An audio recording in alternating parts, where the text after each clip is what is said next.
Bismillahirrahmanirrahim. Shiratal ladzina an'amta 'alaihim ghairil maghdubi 'alaihim waladdallin.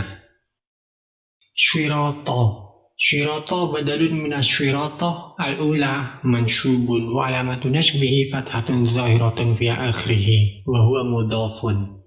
Shirata di sini merupakan badal atau pengganti dari lafaz shirata yang pertama, yaitu shirata sebelumnya berupa shiratal ladzina.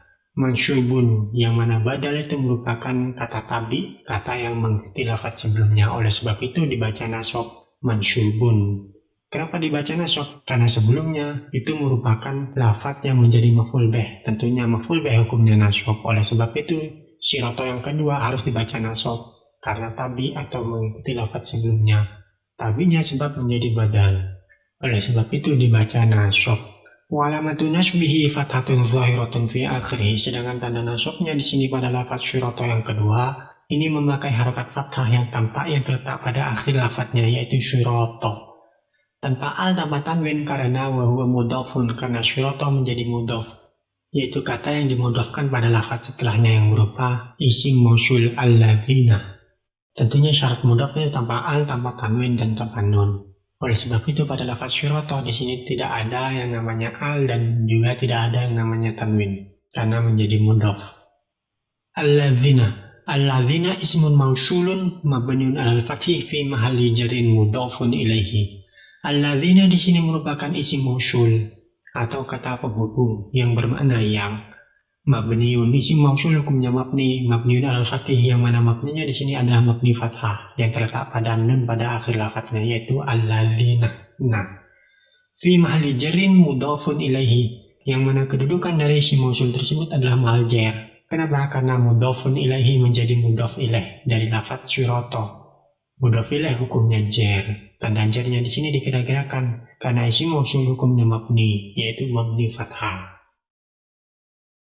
An'amta fi'lu madin mabniun 'ala sukuni. An'amta di sini merupakan fi'il madhi.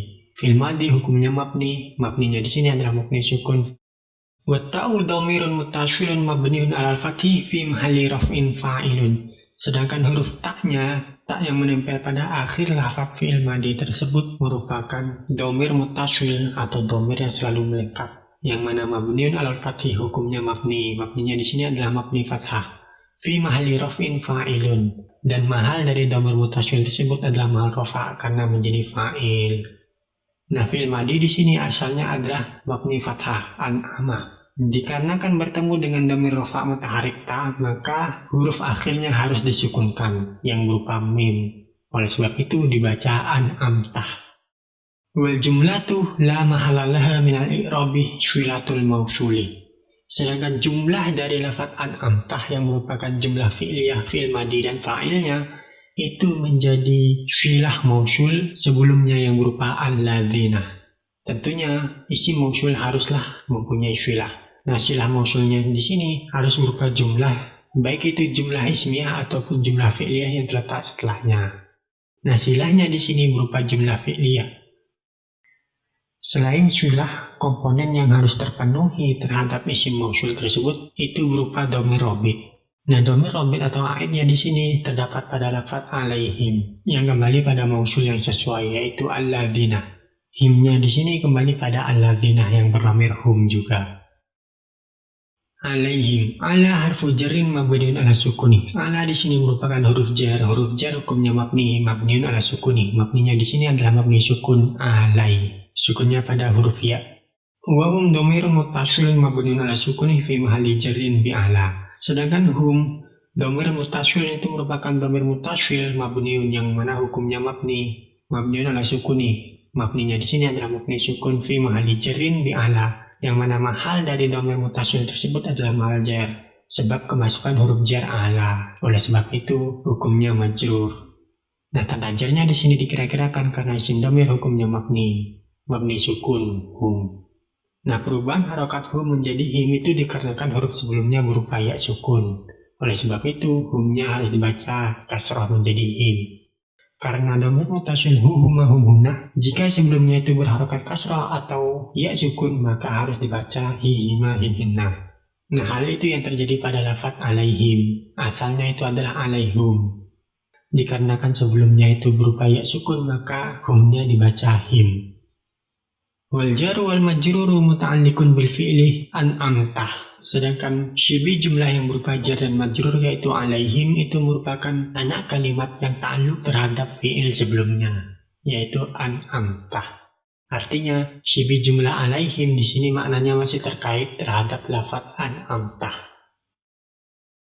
Ghairil maghdubi. Ghairi syifatun lilladzina majruratun. Wa alamatu jarriha kasratun zahiratun fi akhiriha. Lafaz ghairi ini menjadi sifat atau na'at terhadap lafaz alladzina. Dikarenakan sifat ini merupakan kata tabi atau kata yang mengikuti lafaz sebelumnya, maka ghairi di sini harus mengikuti kedudukan dari lafaz yang diikuti tersebut, yaitu alladzina. Nah, alladzina di sini mahalnya mahal jar. Oleh sebab itu ghairi juga harus dibaca jar, majruratun, karena menjadi sifatnya dari lafaz alladzina. Sedangkan alladzina sendiri itu dibaca jar karena menjadi mudhof ilaih. Ghairi dibaca jar karena menjadi sifat atau na'at pada alladzina. Karena na'at atau sifat itu tabi atau kata yang mengikuti kata sebelumnya. Wa alamatu jarriha kasratun zahiratun fi akhiriha. Sedangkan tanda jarnya di sini dengan menggunakan harokat kasrah yang tampak yang terletak pada akhir lafadznya, yaitu ghairi. Au badalun minal ladzina, atau juga selain menjadi sifat atau na'at, ghairi di sini juga bisa menjadi badal. Artinya kedudukannya bisa menjadi badal pengganti dari lafaz alladzina. Nah, badal merupakan satu keluarga dari sifat ataupun na'at, yaitu keluarga dari kata yang tabi, artinya termasuk dari jenis kata yang mengikuti kata sebelumnya. Nah, ghairi di sini tanpa tanwin dan tanpa al dikarenakan huwa mudhofun. Karena ghairi di sini menjadi mudhof atau kata yang dimudhofkan terhadap lafaz setelahnya. Al-maghdubi mudhofun ilaihi majrurun. Lafaz al-maghdubi di sini merupakan lafaz yang menjadi mudhof ilaih dari lafaz ghairi. Majrurun, mudhof ilaih hukumnya jar atau majrur. Wa alamatu jarrihi kasratun zahiratun fi akhirih. Sedangkan tanda jarnya di sini dengan menggunakan harokat kasrah yang tampak yang terletak pada akhir lafadznya, yaitu al-maghdubi. Jarnya dengan kasrah karena isim mufrad jarnya dengan menggunakan harokat kasrah. Alaihim. Ala harfu jarin mabniun ala sukuni. Ala di sini merupakan huruf jar. Huruf hukumnya mabni. Mabninya di sini mabni terhadap harokat sukun. Alai. Wa hum dhamirun muttasilun mabniun ala sukuni fi mahalli jarin bi ala. Sedangkan lafaz hum itu merupakan dhamir muttasil atau dhamir yang selalu menempel. Hukumnya mabni. Mabninya di sini adalah mabniun ala sukuni, mabni terhadap harokat sukun pada akhir lafaznya, yaitu hum atau him. Fi mahalli jarin bi'ala, yang mana mahal dari dhamir mutasil tersebut adalah mahal jar, sebab kemasukan huruf jar yaitu ala.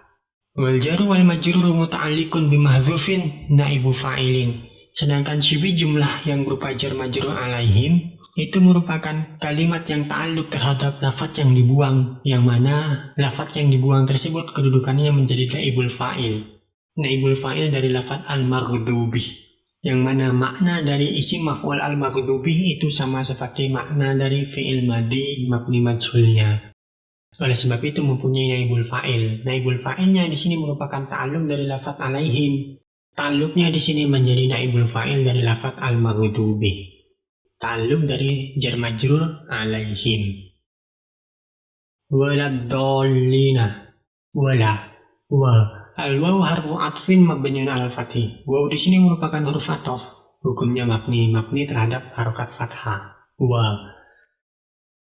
Wala zaidatun li ta'kidin nafi. Harfun mabniun ala sukuni. La di sini merupakan huruf zaidah untuk menguatkan kenafian dari lafaz setelahnya, yaitu ad-dallina. Karena sebelumnya itu sudah dinafikan oleh lafaz ghairi. Nah, keberadaan la setelahnya itu merupakan la zaidah yang menguatkan kenafian dari lafaz ghairi. Harfun mabniun. Nah, la di sini merupakan huruf yang hukumnya mabni. Mabninya di sini adalah mabni sukun. Sukun yang terletak pada alif tanpa harokat pada akhir lafaznya, yaitu la. Ad-dallina ismun ma'tufun alal maghdubi majrurun. Ad-dallina di sini merupakan sebuah isim yang diatofkan terhadap lafaz sebelumnya, yaitu al-maghdubi. Tentunya karena diatofkan maka harus mengikuti kedudukan dari lafaz sebelumnya. Di sini al-maghdubi kedudukannya majrur karena menjadi mudhof ilaih. Oleh sebab itu ad-dallina harus dibaca jar atau majrur juga, sebab terletak setelah huruf ataf wa, atau menjadi isim yang dimaktufkan terhadap lafaz al-maghdubi. Majrurun. Nah, hukumnya di sini adalah majrur karena mengikuti lafaz sebelumnya yang dibaca majrur. Wa alamatu jarrihi al-ya'u, sedangkan tanda jarnya di sini dengan menggunakan huruf ya. Ismun ma'tufun 'alal maghdubi majrurun wa alamatu jarrihi al-ya'u li'annahu jam'ul mudzakkaris salimu. Nah, di sini tanda jarnya dengan menggunakan huruf ya pada akhir lafadznya ad-dallina. Kenapa menggunakan ya? Li'annahu jam'ul mudzakkaris salimu, karena ad-dallina di sini merupakan lafaz yang berbentuk jamak mudzakkar salim. Jamak mudzakkar salim jarnya dengan menggunakan huruf ya. Amin.